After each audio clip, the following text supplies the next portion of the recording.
So Kubernetes, as we talked about, it's a platform to orchestrate the deployment. Orchestrate means trigger, schedule, manage the deployment. And the deployment happens on containers. So in short, it is a container management system, and it is an open source. So it is a platform which will allow us to deploy, scale, look into the performance, right? Whole and soul, we are talking about management of the containers. This is originally developed by Google. And the core functionality is to schedule the workloads of containers. And of course, as we discussed, right, it also ensures that the performance is tracked, failovers are monitored, the crash, right, container crashes are monitored, high availability is given. So these are other capabilities of your Kubernetes. Kubernetes is, sorry?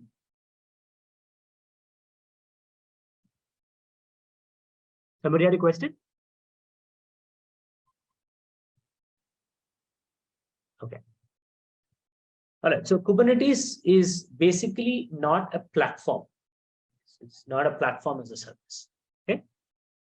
That's something that we need to remember. So container orchestration. These are only slides which give you the definitions from the perspective of what we understood.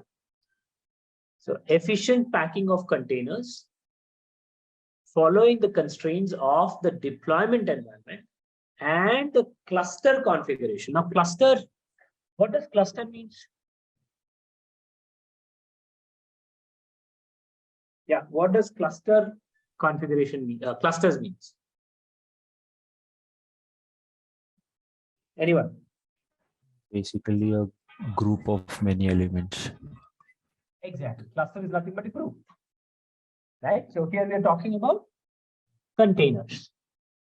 Application, individual applications, which probably are required for load balancing and high resource consumption environments. So you'll have a group of containers which are supporting the end user's requests. So that becomes a cluster. Right? So that cluster configuration is also managed by your Kubernetes. As I mentioned, right, it also keeps a close watch on the dead, unresponsive, underperforming, or unhealthy containers. So automatic maintenance is happening with respect to the failures of containers. Benefits of containers, of course, there are many, as we have discussed about the container process. You have looked at, right, our mobility, portability, automation, flexibility, modularity, isolation, portability. So all these are the benefits of using containers. So we are basically taking those advantages. The containers in the cloud, right? So this is something that we will have to look at, and I will be talking about how the Kubernetes engines can be used on, let's say, GCP, and I'll also talk about Azure. And I want you people to work on AWS. AWS being the most popular cloud, I will want you people to explore this. I will be talking about how Kubernetes engines are used in GCP and Azure with respect to machine learning deployment. That is where our core operations have to lie. So I'll be doing machine learning deployment. And this is your assignment. It's very simple, guys. Once you understand the process, you'll just feel that, okay, step 1, step 2, step 3, and done. Manually, you don't have to really do a lot of complex steps. Thanks to the evolving cloud platforms, everything is being automated for the end users, right? And when we talk about cloud platforms, you'll have unlimited resource access. So obviously, That's where you want to actually take the advantage of this automated container management system. You can scale up to hundreds of machines, right? Hundreds of containers. We call them as pods in Kubernetes. So the terminologies, components, I'll show you then, right? Then you'll understand. This is a very good comparison, pets versus cattle. If you're very, very fond of pets, probably you will have what? 1, 2, 3 pets, right? And you'll be able to take care of these pets. You can give individual attention to each of the pet, and right, you could groom them, you feed them, you take care of their health, right? You basically walk with them, right? So there are a lot of things that you will be able to do if you have limited number. But when you talk about a cattle as a farmer, right, you'll have a group of pets, right? We call them as cattle. We don't call them as pets anymore. There is a group, probably 50, 100, let's say goats. Will you be able to give the same kind of an attention that you would give to individual pets to the cattle?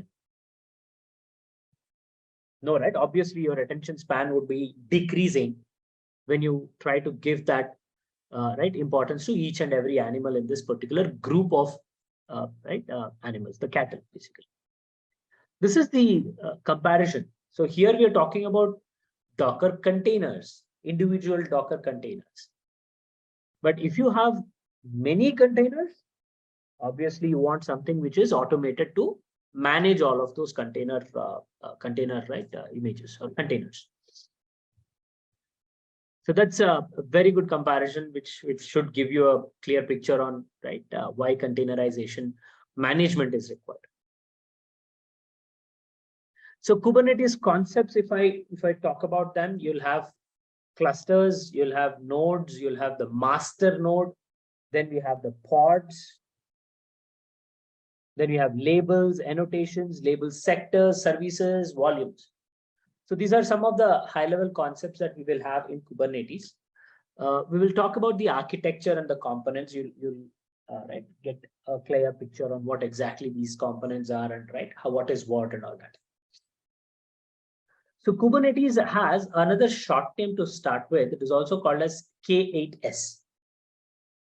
Kubernetes, okay, Kubernetes.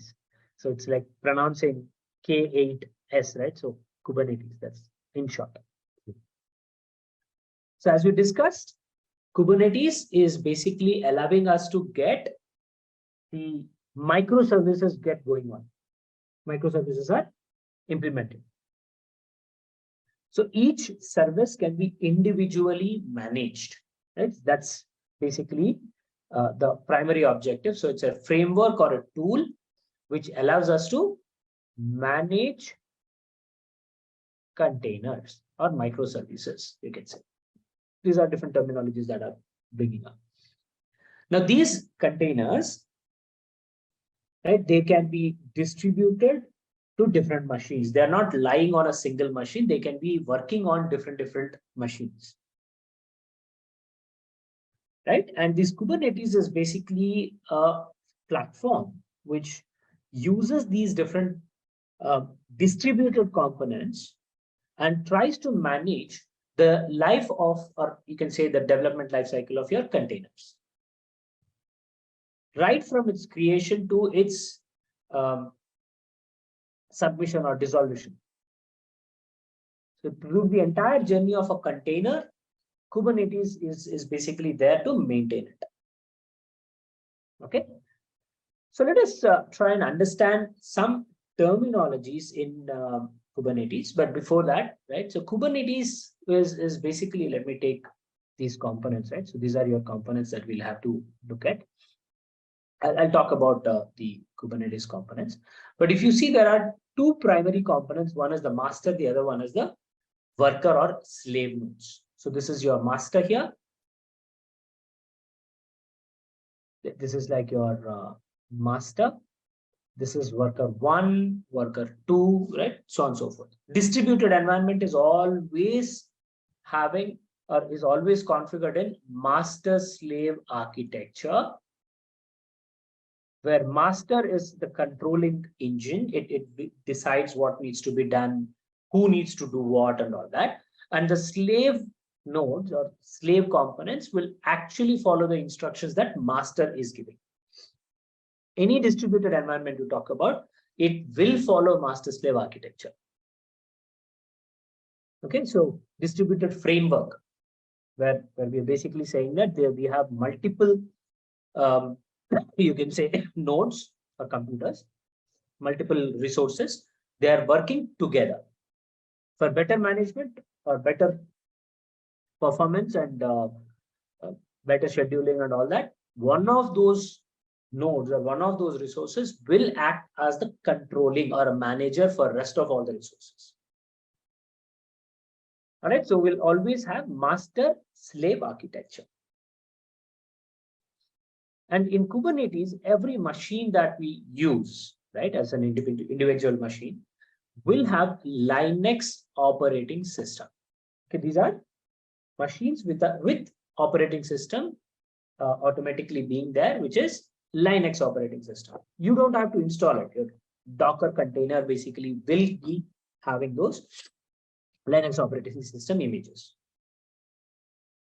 Now, these images or these machines, sorry, that we are talking about, these are nothing but nodes. That is the terminology, right? So we have nodes or nothing but machines. These machines are basically split into master and worker. And as I said, master is responsible for maintaining the state of the entire cluster. Cluster is nothing but group of nodes, this group of computers that we see. Worker node 1, worker node 2, right? So there are 3 machines which are interconnected. So it's a group, hence cluster. So master is responsible for maintaining the state of that entire cluster. The slave or the worker nodes here, these are ensuring that the containers that we are basically talking about are executed. So on that machine, you will have containers executed. Right? So this is how your configuration of Kubernetes looks like. And the different components that we are talking about, right? There are a huge list of components. We'll talk about that. Each of these components which are running on these nodes, this is node 1, which is master node. This is worker node 1, worker node 2, right? So these nodes have different services depending on whether it is a master, whether it is a worker node. Each of these components will have a dedicated responsibility. So what are these components and what exactly happens? We'll try and understand.